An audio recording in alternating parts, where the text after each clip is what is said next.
Hey everyone, welcome back. Hope you're having a fantastic day so far.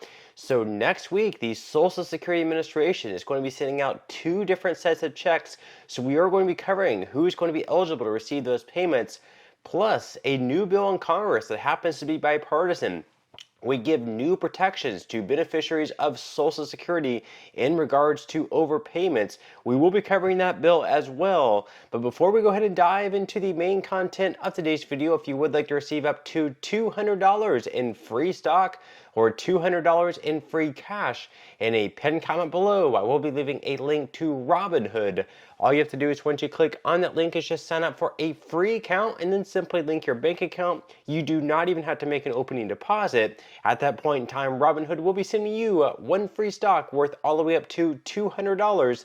And if you'd rather just have the cash, all you have to do is once you receive the free stock, is just sell it for what it's worth and then transfer the cash value right back to your bank account. Okay, so diving right into our first story of today's video. Before we get into Social Security, of course, we had huge news yesterday. Robert F. Kennedy Jr. ended his campaign. He's no longer competing to become the next president of the United States.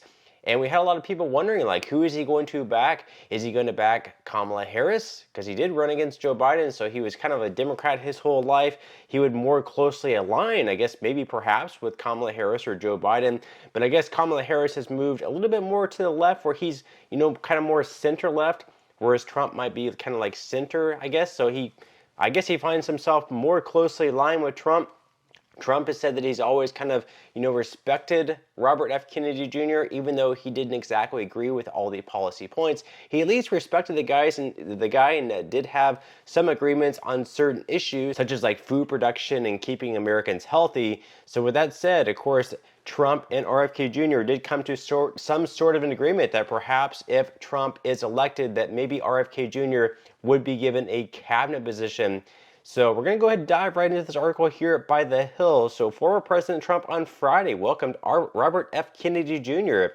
into the fold, appearing alongside him at a campaign rally in Arizona, hours after Kennedy ended his independent White House bid and backed the GOP nominee.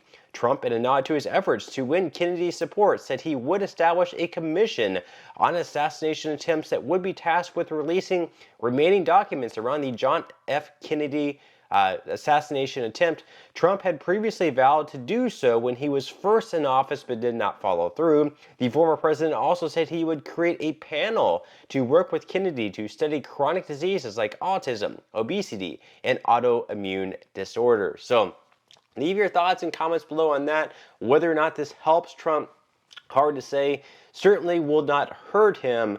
But you have to wonder, like, before he dropped out of the race, people who were going to be voting for Robert F. Kennedy Jr., were these people more kind of closer aligned with Trump, where they might vote for Trump instead of Robert F. Kennedy Jr., or are they more closely aligned with Kamala Harris? Are we going to have more independents now switch their vote to Trump, or are we going to have more independents switch their vote to Kamala Harris? That is really the key question here, and how much of a difference is that going to make in like key battleground states like Pennsylvania, Georgia, Michigan, Nevada, Arizona, and states like that. Those are going to be the key states to win, the states that we definitely have to keep our eye out for.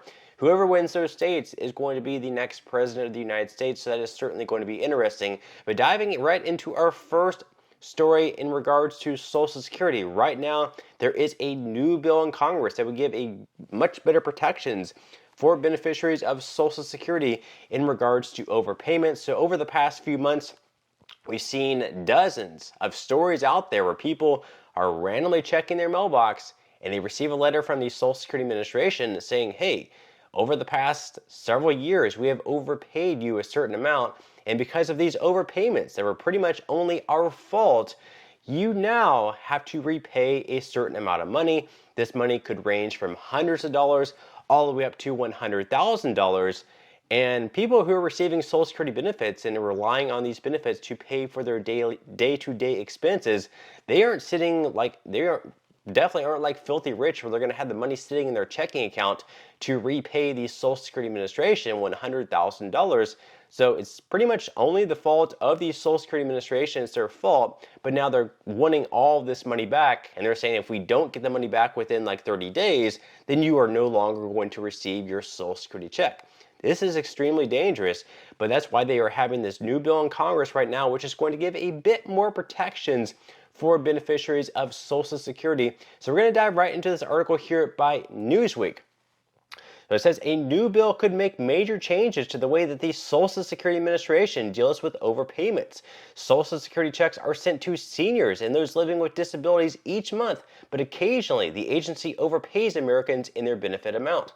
However, many of these errors aren't discovered until years later, and the SSA ends up sending an overpayment for thousands of dollars. But a new bill could help recipients who have been served overpayment notices. Under the Protecting Americans from Social Security Clawback Act, the SSA would only be able to ask for overpayments back for 3 years.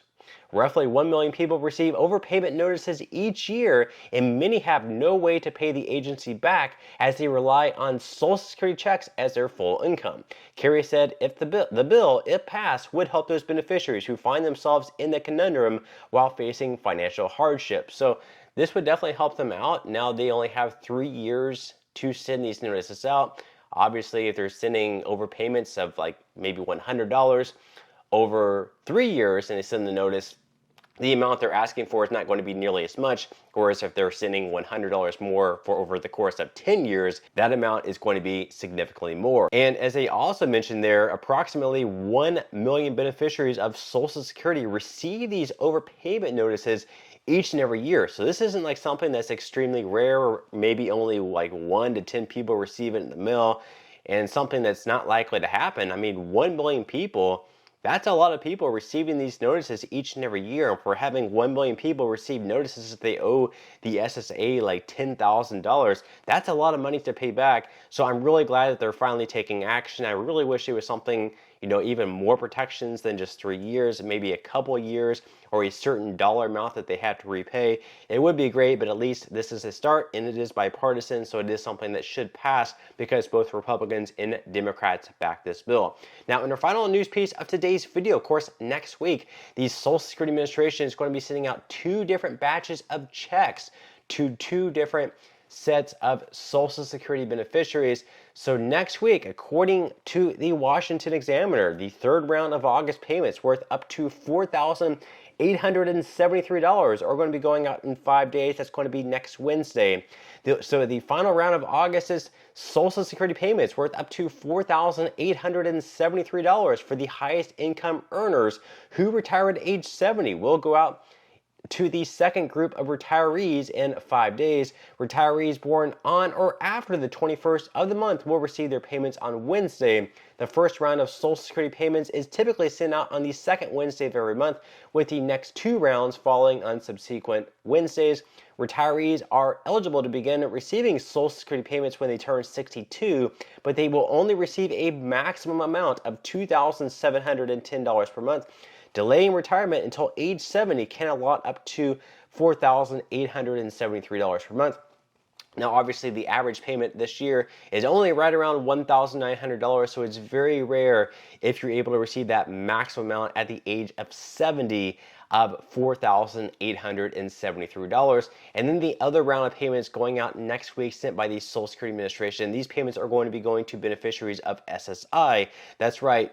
People who receive SSI got paid on August 1st, and they're also going to be getting paid on August 30th. Why is this? That's because September 1st is going to be falling on a weekend, and anytime the first of a month, whenever SSI recipients generally receive their payments, falls on a weekend or a holiday, they just get that payment a little bit earlier. That's why they're getting a check also on August 30th. That's going to be their second check this month in August, but that also means there aren't going to be any more checks coming until October. There are not going to be any payments sent out to SSI beneficiaries in the month of September. And so you can look at the payment screen, the payment schedule up there on the screen there. You can see once again, next week we have payments going out on August 28th. Those are going to be going to beneficiaries, retirees, or those on disability who are born after the 21st of any given month. And then finally on August 30th, those payments are going to be going to SSI beneficiaries. And then you can see that SSI beneficiaries don't receive any payments in September. They're not going to receive any payments until October. And then in November, once again, beneficiaries of SSI are going to be receiving 2 payments once again. But that's all we have for today's video. I certainly hope that you enjoyed and found value out of it, and I will see you in the next one.